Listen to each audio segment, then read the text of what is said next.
허리야담을 찾아주셔서 감사합니다. 항상 건강하시고 좋은 일만 가득하시길 기원할게요. 지금 구독하시고 바로 오늘 야담 들어보시죠.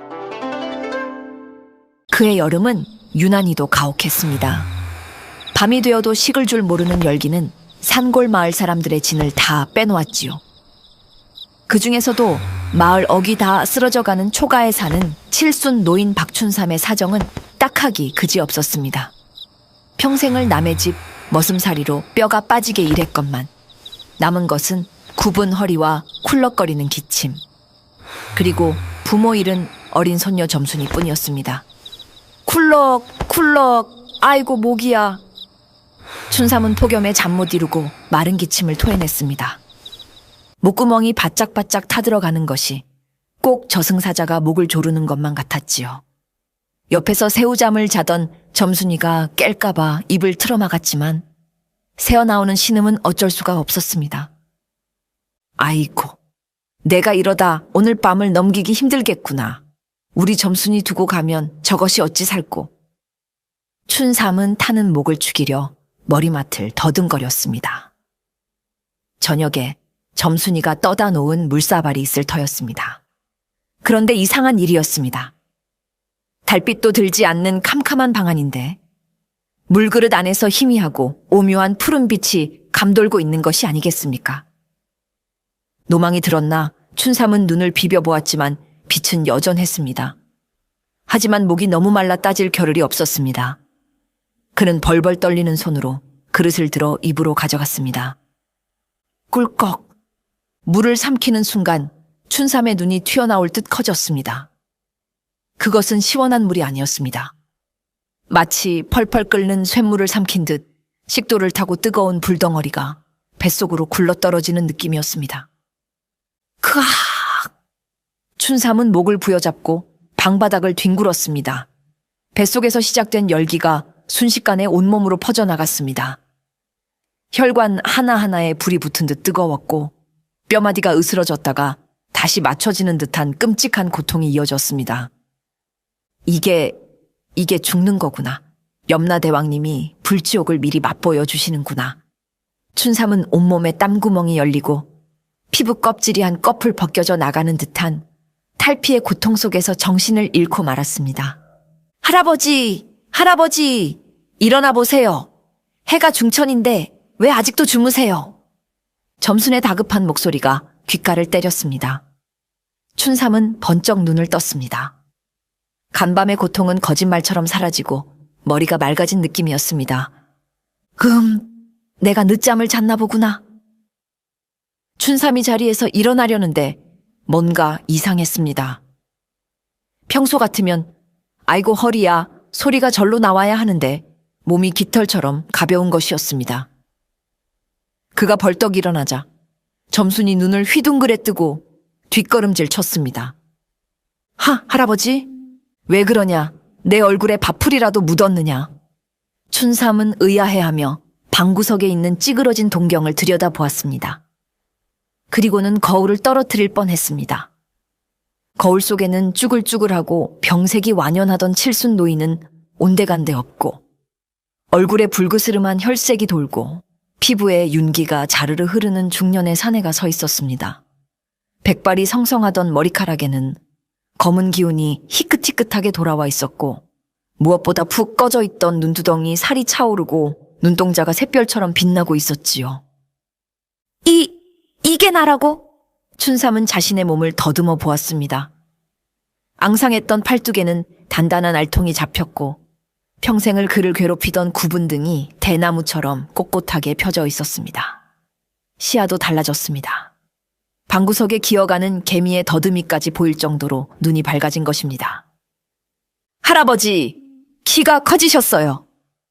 점순의 말대로 춘삼은 굽은 허리가 펴지면서 키가 한 뼘은 더 커져 있었습니다. 춘삼은 방문을 열고 마당으로 나갔습니다. 아침 햇살이 눈부셨지만 눈이 시리지 않았습니다. 폐부 깊숙이 맑은 공기가 들어차자 단전에서부터 알 수 없는 힘이 솟구쳐 올랐습니다. 야, 점순아. 오늘따라 몸이 왜 이리 가볍냐. 날아갈 것 같구나. 춘삼은 마당에서 덩실덩실 춤이라도 추고 싶은 심정이었습니다. 이것이 꿈이라면 깨지 않기를 바랐습니다. 회춘, 봄이 다시 돌아왔습니다. 그것도 아주 강력하고 파괴적인 봄이 말이지요. 몸이 달라진 것을 확인한 춘삼은 기분이 좋아져 아침 밥상 앞에 앉았습니다.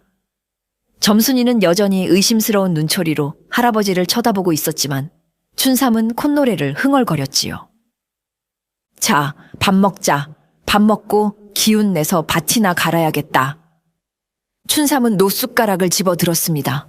그런데 숟가락을 쥐는 순간 소나귀에 평소와 다른 묵직한 힘이 들어가는 게 느껴졌습니다. 어라? 그저 숟가락을 쥐었을 뿐인데 숟가락 자루가 엿가락처럼 휘어져 버렸습니다. 춘삼은 깜짝 놀라 숟가락을 펴려고 반대로 힘을 주었습니다. 그러자 이번에는 숟가락 목이 똑하고 부러져 나갔습니다. 이게 왜 이러냐? 숟가락이 사갔나?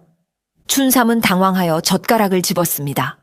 하지만 젓가락 역시 그의 소나귀 힘을 견디지 못하고 나무젓가락 부러지듯 와삭 부서졌습니다. 점순이가 비명을 질렀습니다. 할아버지, 아까운 숟가락을 다 부수면 어떡해요? 아니, 내가 그런 게 아니라 이것들이 낡아서. 춘삼은 억울했습니다. 그는 밥을 먹는 둥마는 둥하고 서둘러 밖으로 나가려 했습니다. 에이, 바람이나 쐬고 오마. 그는 방문고리를 잡고 문을 열었습니다. 평소처럼 밀었을 뿐인데 우지끈 하는 굉음과 함께 낡은 문짝이 경첩제 뜯겨나가 마당 저편으로 날아가 버렸습니다. 문짝은 장독대 옆에 처박혀 산산조각이 났습니다. 헉! 춘삼은 자신의 손을 내려다보았습니다. 그 손은 이제 예전에 힘없던 손이 아니었습니다. 춘삼은 두려워졌습니다. 자신의 몸 안에 통제할 수 없는 괴물이 들어앉은 것만 같았습니다. 점순이는 마당에 놔둔 문짝을 보고 울상을 지었습니다. 아이고, 할아버지. 노망이 나도 곱게 나셔야지. 힘만 장사가 돼서 살림을 다 부수면 우린 어떡해요. 춘삼은 머리를 긁적였습니다. 거참, 이상하네. 내가 힘을 준 것도 아닌데. 그는 조심조심 걸음을 옮겼지만 발을 디딜 때마다 마당의 흙바닥이 푹푹 패여 발자국이 깊게 남았습니다. 집안 살림을 더 부수기 전에 춘삼은 지게를 지고 산으로 도망치듯 나왔습니다. 땔감이라도 해오면 점순이 화가 좀 풀릴까 싶어서였지요. 몸이 가벼우니 산을 오르는 것도 평지 걷는 것보다 쉬웠습니다. 예전 같으면 숨이 턱끝까지 차올라 몇 번을 쉬었을 고갯길을 그는 단숨에 뛰어 올라갔습니다. 허허! 좋다, 좋아. 내 나이 70에 다시 청춘이 왔구나. 춘삼은 신이 나서 나무를 하기 시작했습니다. 도끼질할 필요도 없었습니다. 그저 팔뚝만한 나무를 잡고 툭 꺾으면 우두둑 하고 부러졌습니다. 순식간에 지게 가득 땔감이 쌓였습니다. 그때였습니다. 숲속에서 스산한 바람이 불어오더니 새소리가 뚝 끊겼습니다. 등 뒤에서 낮고 굵은 으르렁거리는 소리가 들려왔습니다. 춘삼이 뒤를 돌아보자 집채만한 호랑이 한 마리가 바위 위에 웅크리고 앉아 그를 노려보고 있었습니다. 이 산의 주인이라 불리는 사람을 10명도 넘게 잡아먹은 악명 높은 식인 호랑이 애꾸눈이었습니다. 호랑이. 예전에 춘삼이라면 그 자리에서 오줌을 지리고 기절했겠지만 지금은 달랐습니다. 이상하게도 공포심이 들지 않았습니다. 오히려 호랑이가 덩치 큰 고양이처럼 귀여워 보이는 것이었습니다. 어이쿠, 산신령님이 보낸 사자인가. 내가 나무를 너무 많이 했나. 춘삼이 뒷걸음질 치자 호랑이는 춘삼을 얕잡아보고 단숨에 도약했습니다. 거대한 앞발이 춘삼의 머리통을 후려치려던 찰나였습니다. 춘삼은 본능적으로 팔을 휘둘렀습니다. 피하려는 것도 공격하려는 것도 아니었습니다. 그저 귀찮은 파리를 쫓듯 무심코 손을 휘저은 것이었습니다. 저리 가라 이 녀석아! 짝! 경쾌한 소리가 산울림처럼 퍼졌습니다. 춘삼의 손바닥이 호랑이의 이마를 정통으로 때렸습니다. 그러자 믿을 수 없는 일이 벌어졌습니다. 공중에 떠 있던 수백 근의 호랑이가 마치 종이 인형처럼 뱅글뱅글 공중제비를 돌더니 굵은 참나무에 쾅 하고 처박힌 것입니다. 깨갱! 호랑이는 외마디 비명도 제대로 지르지 못하고 바닥에 떨어져 축 늘어졌습니다. 나무가 흔들려 낙엽이 우수수 떨어졌습니다. 춘삼은 자신의 손바닥과 기절한 호랑이를 번갈아 쳐다보았습니다. 어라? 내가 호랑이를 잡은겨.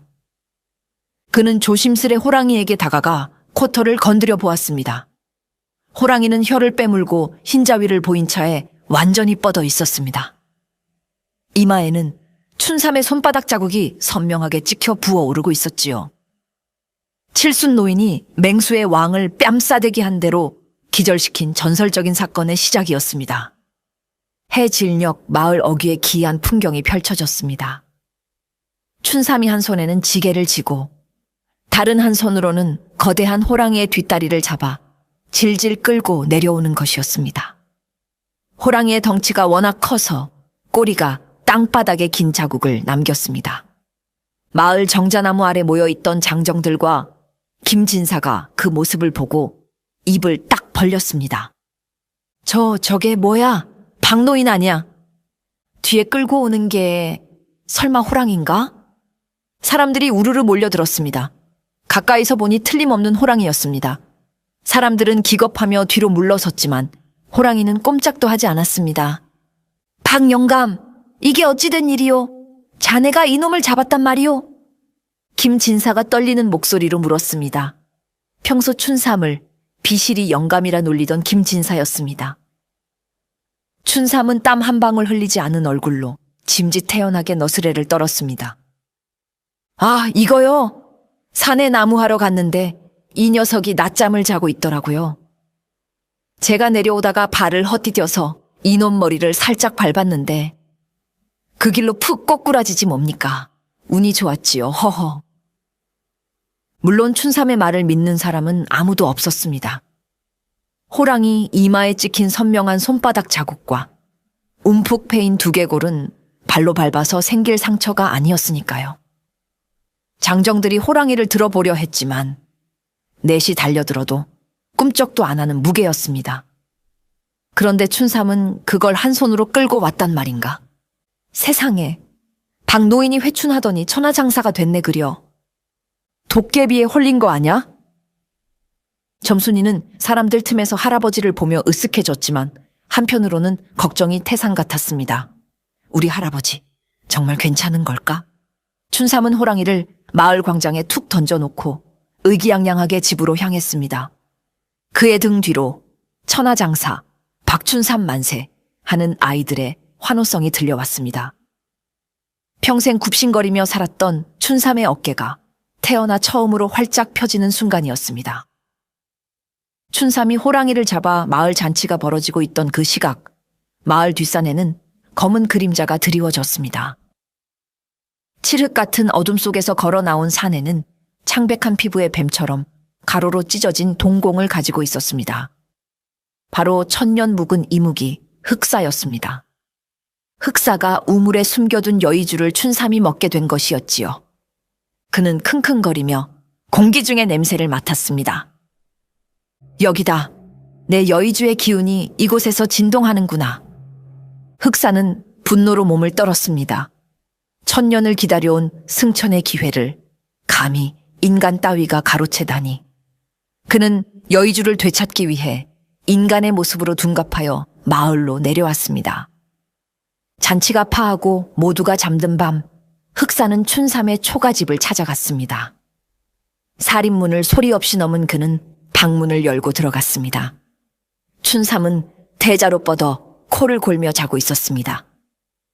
흑사는 춘삼의 배에서 뿜어져 나오는 붉은 기운을 보았습니다. 감히 미천한 인간의 몸속에 내 보물을 품고 있다니. 흑사는 춘삼의 멱살을 잡고 흔들어 깨웠습니다. 일어나라, 도둑놈아. 춘삼은 비몽사몽간에 눈을 떴습니다. 눈앞에 웬 낯선 사내가 시퍼런 눈을 뜨고 노려보고 있었습니다. 뉘슈? 남의 집에서 행패요? 내 물건 내놔라. 내 뱃속에 있는 그 굿을 당장 토해내지 않으면 배를 갈라 꺼내가겠다. 흑사가 손톱을 길게 서며 위협했습니다. 하지만 잠이 덜 깬 춘삼에게는 그저 귀찮은 취객으로 보일 뿐이었습니다. 아, 거참. 잠 좀 잡시다. 댁이 누군지 몰라도 내일 오시오. 춘삼은 귀찮다는 듯 흑사의 어깨를 툭 쳤습니다. 쾅! 가볍게 민 것 같았지만 여의주의 힘이 실린 춘삼의 손길은 흑사에게 거대한 바위가 충돌하는 것과 같은 충격을 주었습니다. 흑사는 크억 소리를 내며 방문을 뚫고 마당 밖으로 날아갔습니다. 흑사는 흙바닥에 처박혀 쿨럭거리며 피를 토했습니다.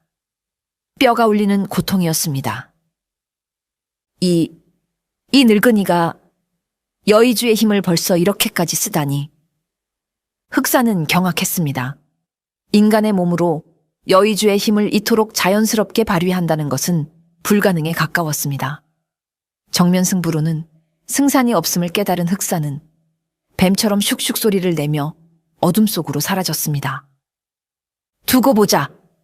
반드시 되찾고 말 것이다. 춘삼은 뚫린 방문을 보며 머리를 긁적였습니다. 거참, 요즘 문짝들이 왜 이리 부실해. 바람만 불면 날아가네. 그는 다시 이불을 덮고 드르렁 코를 골기 시작했습니다. 다음 날부터 춘삼은 자신의 몸에 일어난 변화를 받아들이기 시작했습니다. 문짝을 고치려다 못을 손가락으로 박아버리고 밭을 갈다가 소가 힘들어하자 소를 어깨에 메고 밭을 갈아버리는 등 그의 괴력은 숨길 수 없는 지경에 이르렀습니다. 춘삼은 마을 뒷산 바위투성이 계곡으로 갔습니다. 아무도 없는 곳에서 자신의 힘을 시험해보고 싶었습니다. 그는 집채만한 바위 앞에 섰습니다. 예전 같으면 꿈도 못 꿀 크기였습니다. 어디 한번 춘삼이 바위 밑을 잡고 힘을 주자. 우웅! 하는 소리와 함께 거대한 바위가 공중으로 떠올랐습니다. 무게가 느껴지긴 했지만 마치 수박 한 덩이 드는 것처럼 가뿐했습니다. 하하하, 떴어. 춘삼은 바위를 머리 위로 들어 올리고는 계곡 저편으로 던져버렸습니다. 쿠궁, 바위가 떨어지며 땅이 흔들렸습니다. 그는 신이 나서 계곡을 뛰어다녔습니다. 달리는 노루를 맨발로 따라잡아 쓰다듬어주고 아름 들이나무를 뽑아 창처럼 던져보기도 했습니다. 그의 가슴 속에서 평생 맺혀있던 응어리가 녹아내렸습니다. 머슴으로 살며 당했던 서름, 힘없다고 무시당했던 기억들, 아픈 몸 때문에 점순이를 고생시켰던 미안함까지. 그 모든 것이 넘치는 힘과 함께 씻겨 내려가는 쾌감을 느꼈습니다. 이제 아무도 나를 무시하지 못해. 나는 박춘삼이다. 천하장사 박춘삼이란 말이다. 춘삼의 소문은 삽시간에 고을 전체로 퍼져 탐욕스러운 배 수령의 귀에까지 들어갔습니다. 배 수령은 백성들의 고혈을 짜내 자신의 배를 채우는 것으로 악명 높은 자였습니다. 그는 춘삼의 이야기를 듣고 흑심을 품었습니다. 호랑이를 때려잡고 바위를 던지는 노인이라 그 힘을 이용하면 내 창고를 채우는 건 일도 아니겠구나. 아니, 조정에 진상하여 내 출세의 발판으로 삼을 수도 있겠어. 배수령은 즉시 포졸들을 보내 춘삼을 관하로 호출했습니다. 춘삼은 점순이의 만류에도 불구하고 사또가 부르는데 안 갈 수 있나 하며 관하로 향했습니다. 겉모습은 여전히 촐로였지만 그의 발걸음에는 예전과 다른 당당함이 서려 있었지요. 관아 마당에는 배수령과 이방 그리고 수십 명의 포졸들이 도열해 있었습니다. 배수령은 거만한 자세로 마루에 앉아 춘삼을 내려다보았습니다. 내 놈이 그 소문의 박춘삼이냐? 예, 그렇습니다만. 춘삼은 허리를 꼿꼿이 펴고 대답했습니다. 예전 같으면 엎드려 조아렸겠지만 이제는 누구 앞에서도 기죽지 않았습니다. 수령은 그 태도가 마음에 들지 않아 미간을 찌푸렸습니다. 건방진 놈, 네가 괴력을 가졌다고 들었다. 내 눈으로 직접 확인해야겠으니 저기 있는 맷돌을 들어보아라. 수령이 가리킨 것은 관아 마당 한 구석에 있는 거대한 맷돌이었습니다. 소가 끌어야 돌아가는 그 육중한 돌을 사람이 들라는 것은 억지였습니다. 못 들겠느냐? 그렇다면 내 놈은 사기죄로 곤장을. 수령의 말이 끝나기도 전에 춘삼은 성큼성큼 맷돌 앞으로 다가갔습니다. 그리고는 맷돌의 손잡이를 잡는 대신 맷돌 밑바닥에 손가락 하나를 걸었습니다. 이까짓 거 말씀이요? 춘삼은 피식 웃으며 검지손가락 하나로 거대한 맷돌을 훌쩍 들어 올렸습니다. 헉! 관아에 있던 모든 사람의 눈이 튀어나올 듯 커졌습니다. 춘삼은 맷돌을 검지손가락 위에 올려놓고 마치 접시 돌리기를 하듯 빙글빙글 돌리기 시작했습니다. 사또나리, 이게 보기보다 가볍네요. 공기놀이나 하면 딱 좋겠수.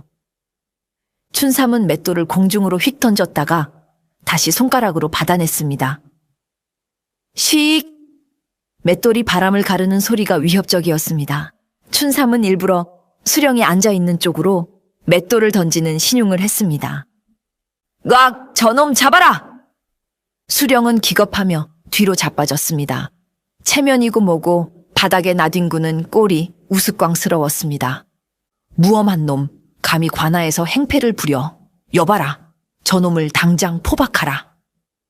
수령의 고함에 포졸 수십 명이 육모방망이를 들고 춘삼에게 달려들었습니다. 하지만 춘삼은 맷돌을 바닥에 쿵 내려놓고는 빗자루질하듯 팔을 휘휘 저었습니다. 어허, 이것들이 어른한테. 춘삼의 손길이 닿을 때마다 포졸들은 추풍 낙엽처럼 날아갔습니다. 담장을 넘어가고 나무 위에 걸리고 연못에 빠지는 등 관아는 순식간에 난장판이 되었습니다. 춘삼은 옷깃 하나 스치지 않았습니다.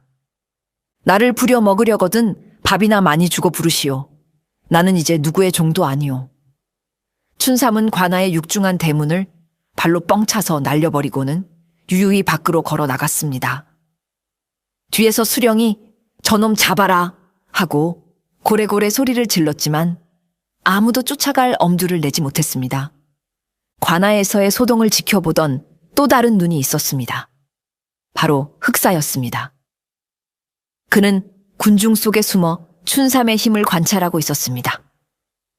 힘으로는 도저히 안 되겠군. 저 늙은이 여의주와 완전히 하나가 되어가고 있어. 흑사는 정면 승부로는 승산이 없음을 인정했습니다. 하지만 교활한 뱀에게는 힘보다 더 무서운 무기가 있었습니다. 바로 톡과 같은 간계였지요. 흑사는 춘삼의 유일한 약점을 간파했습니다. 바로 손녀 점순이었습니다. 며칠 뒤 춘삼이 밭일을 하러 나간 사이 점순이는 우물가에서 빨래하고 있었습니다. 그때 웬 잘생긴 선비 하나가 다가왔습니다. 흑사가 둔갑한 모습이었습니다. 얘야, 목이 마른데 물 한 바가지 얻어 마실 수 있겠느냐? 점순이는 아무 의심 없이 물을 떠주었습니다. 흑사는 물을 마시는 척하며 소매자락에서 보랏빛 가루를 점순의 코앞에 훅 불었습니다. 콜록! 이게 무슨... 점순이는 정신이 몽롱해지며 눈앞의 선비가 세상에서 가장 친절한 사람처럼 보이기 시작했습니다. 최면술이었습니다. 착한 아이구나. 나와 함께 가자. 할아버지가 너를 기다리신단다. 할아버지가요? 점순이는 홀린 듯 흑사의 손을 잡고 따라갔습니다. 흑사의 입가에 비열한 미소가 번졌습니다. 늙은이, 내 힘의 원천이 내 발목을 잡게 될 것이다. 해질녘, 춘삼이 기분 좋게 흥얼거리며 집으로 돌아왔을 때 집안은 텅 비어 있었습니다. 점순아, 하랩이 왔다. 읍내 나가서 고기 좀 끊어왔다. 하지만 대답이 없었습니다. 부엌에도 방에도 점순이는 없었습니다. 우물가에는 점순이가 빨다만 빨래만이 덩그러니 놓여 있었습니다. 그리고 그 옆에는 뱀 비늘처럼 생긴 검은색 천 조각 하나가 떨어져 있었지요.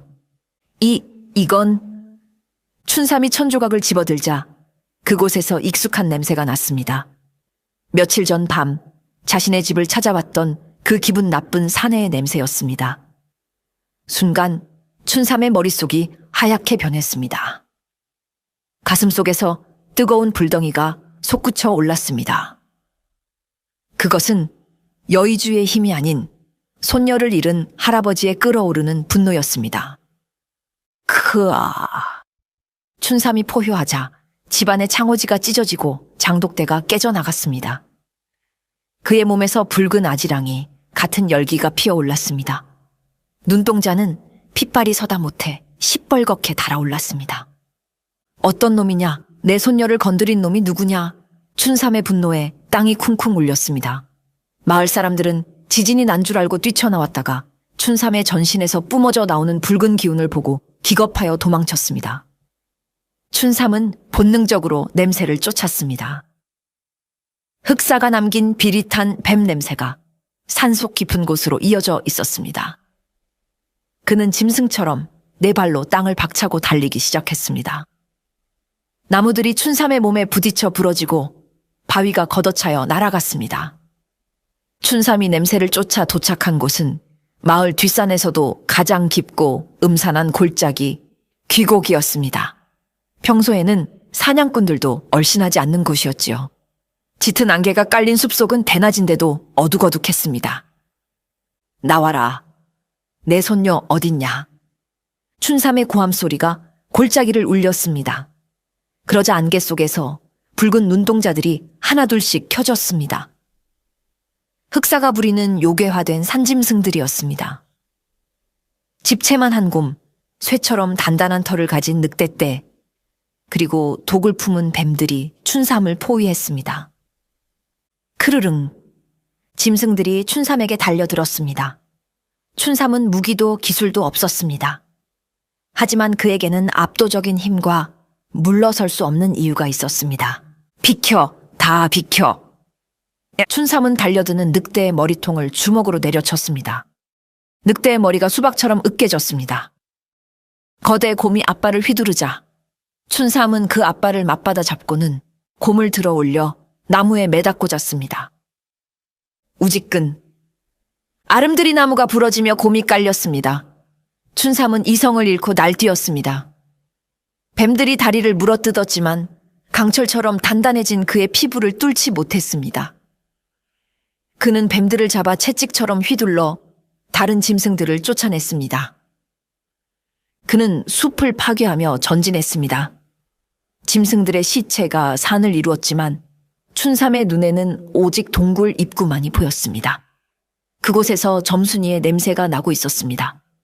요괴들의 숲을 뚫고 들어간 동굴 깊은 곳, 축축하고 서늘한 그곳에는 거대한 지하 호수가 있었습니다. 그리고 그 호수 한가운데 솟은 바위 위에 점순이가 정신을 잃은 채 누워 있었습니다. 점순아. 춘삼이 바위로 뛰어들려 하자 물속에서 거대한 검은 그림자가 솟구쳐 올랐습니다. 촥! 물보라와 함께 나타난 것은 흑사였습니다. 하지만 더 이상 인간의 모습이 아니었습니다. 상반신은 인간이지만 하반신은 거대한 뱀의 꼬리를 가진 흉측한 반인반수의 괴물이었습니다. 그의 온몸은 검은 비늘로 뒤덮여 있었고 눈은 뱀처럼 세로로 찢어져 있었습니다. 어서 와라 늙은이. 제법이구나. 내 아이들을 다 죽이고 여기까지 오다니.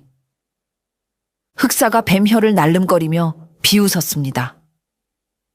내 손녀 내놔라. 안 그러면 내 놈 뼈를 다 발라버리겠다. 춘삼이 주먹을 쥐며 으르렁거렸습니다. 흐흐흐. 그 힘은 본래 내 것이다. 천한 인간의 몸, 그것도 다 썩어가는 늙은이의 몸으로는 그 위대한 힘을 감당할 수 없어. 돌려다오.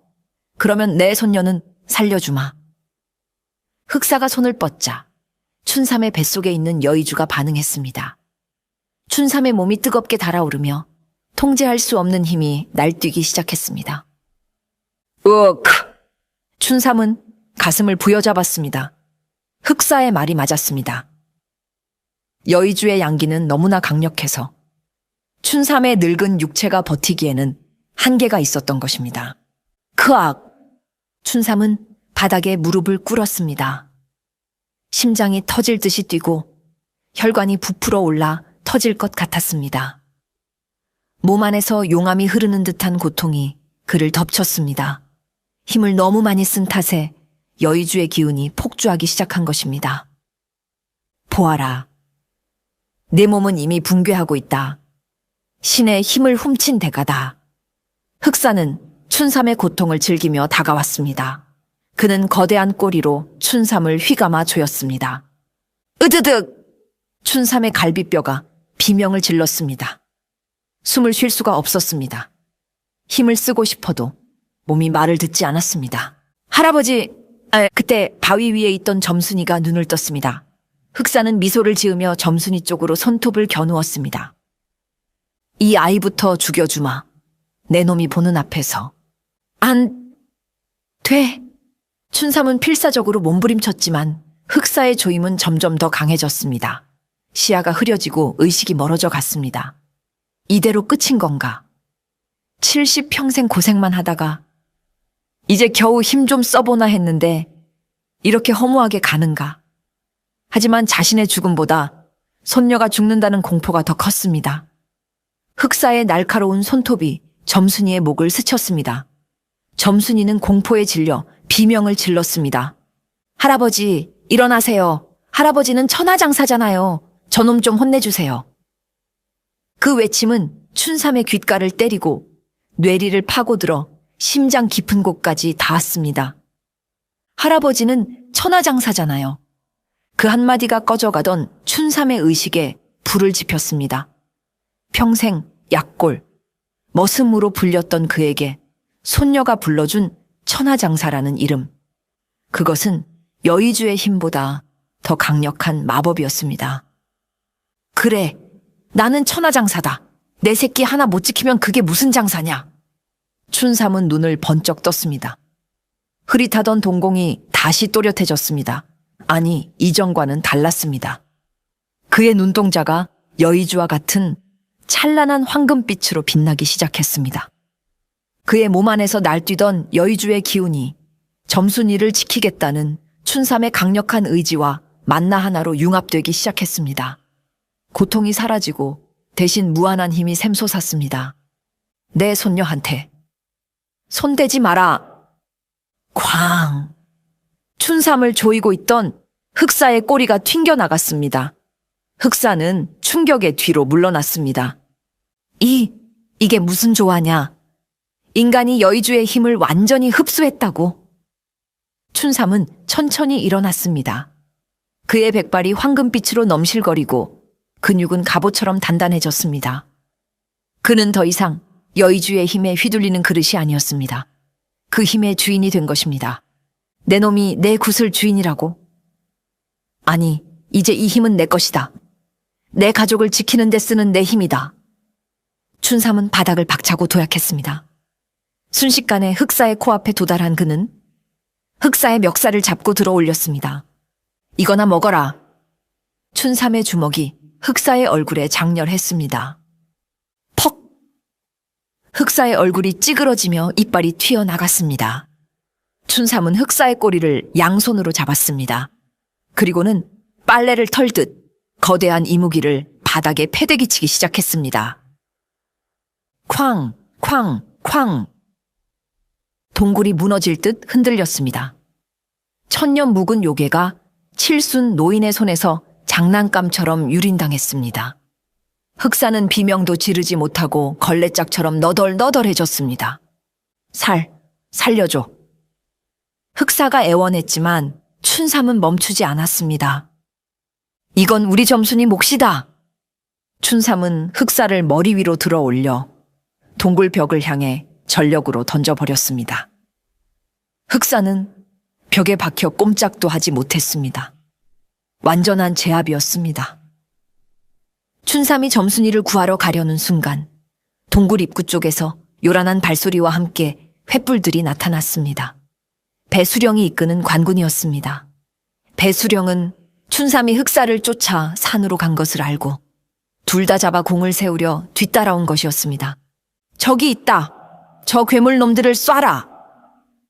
배수령은 상황을 파악하기도 전에 춘삼과 흑사를 모두 적으로 간주하고 화살 공격을 명했습니다. 수백 발의 화살이 동굴 안으로 쏟아졌습니다. 춘삼은 점순이를 덮쳐 자신의 몸으로 화살을 막아냈습니다. 강철 같은 피부에 화살이 튕겨나갔지만 문제는 동굴이었습니다. 무차별적인 공격과 흑사와의 싸움 충격으로 동굴 천장이 무너져 내리기 시작한 것입니다. 우르릉 쾅! 거대한 바위들이 떨어졌습니다. 배수령과 관군들은 당황하여 입구 쪽으로 물러났지만 춘삼과 점순이는 꼼짝없이 갇힐 위기였습니다. 게다가 바위에 깔려 죽어가던 흑사가 마지막 발악으로 도끼를 뿜어내며 동굴 입구를 무너뜨리려 했습니다. 다 같이 죽자. 퇴로가 막히고 천장이 무너지는 절체절명의 순간 춘삼은 점순이를 품에 꼭 안았습니다. 할아버지, 겁먹지 마라. 할아버지가 길을 낼 테니. 춘삼은 점순이를 안전한 바위 틈에 숨기고 무너져 내린 거대한 바위벽, 동굴 입구를 막고 있는 그 거대한 장애물 앞에 섰습니다. 흑사의 도끼와 관군의 화살, 그리고 바위가 앞을 가로막고 있었습니다. 춘삼은 깊게 숨을 들이마셨습니다. 몸 안의 모든 여의주의 기운을 오른 주먹 하나에 집중시켰습니다. 주먹이 태양처럼 붉게 타오르기 시작했습니다. 다 비켜라! 춘삼은 기압과 함께 바위벽을 향해 주먹을 내질렀습니다. 쾅! 그것은 단순한 타격이 아니었습니다. 산을 가르고 강을 뒤집는 일격이었습니다. 엄청난 충격파가 발생하며 거대한 바위벽이 가루가 되어 터져 나갔습니다. 동굴 입구에 있던 흑사는 그 충격파에 휘말려 형체도 없이 사라졌고 밖에 있던 배수령과 관군들은 폭풍에 휘말린 듯 저 멀리 날아가 처박혔습니다. 동굴을 덮고 있던 산의 한쪽 사면이 완전히 뚫려버렸습니다. 먼지가 걷히고 뚫린 구멍 사이로 저녁 노을이 비쳐 들어왔습니다. 춘삼은 그 구멍 앞에 우뚝 서 있었습니다.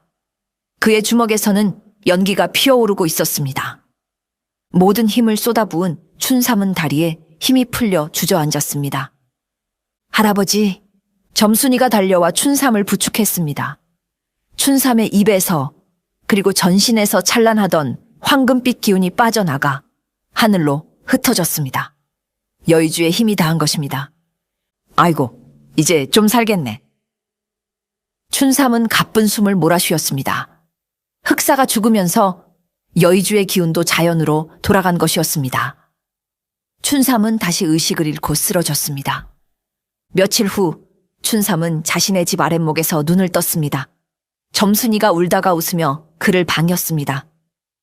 할아버지, 정신이 드세요? 춘삼은 몸을 일으켰습니다. 예전 같은 폭발적인 괴력은 느껴지지 않았습니다. 하지만 신기하게도 굽었던 허리는 여전히 꼿꼿하게 펴져 있었고 시야는 맑았으며 관절 마디마디가 쑤시던 통증도 사라져 있었습니다. 숟가락을 집어보니 구부러지지 않았습니다. 여의주는 사라졌지만 그 기운이 춘삼의 낡은 몸을 건강하고 튼튼하게 고쳐놓고 떠난 것입니다. 그는 더 이상 천하장사는 아니었지만 누구보다 건강하고 정정한 노인이 되었습니다. 허허, 숟가락 안 부러뜨리고 밥 먹을 수 있으니 다행이구나. 춘삼은 빙그레 웃으며 점순이가 차려준 밥을 맛있게 먹었습니다. 그것이 그에게는 가장 큰 행복이었습니다. 마을은 평화를 되찾았습니다. 흑사는 사라졌고 배수령은 관할을 파괴하고 백성을 위험에 빠뜨린 죄로 파직당해 압송되었습니다. 춘삼은 더 이상 남의 집 머슴을 살지 않았습니다. 그는 마을의 든든한 어른으로 대접받았습니다. 비록 바위를 던지던 힘은 사라졌지만 여전히 장정선엇 몫의 힘은 남아있어 마을의 힘든 일을 도맡아 해결해 주었습니다. 어느 장날 춘삼은 점순이의 손을 잡고 장터 나들이를 나갔습니다. 저만치서 젊은 짐꾼들이 무거운 쌀가마니를 짊어지느라 끙끙대고 있었습니다. 에잉 쯧쯧, 요즘 젊은 것들은 힘이 없어서 원, 밥 좀 많이 먹어야겠어. 춘삼은 혀를 차며 다가가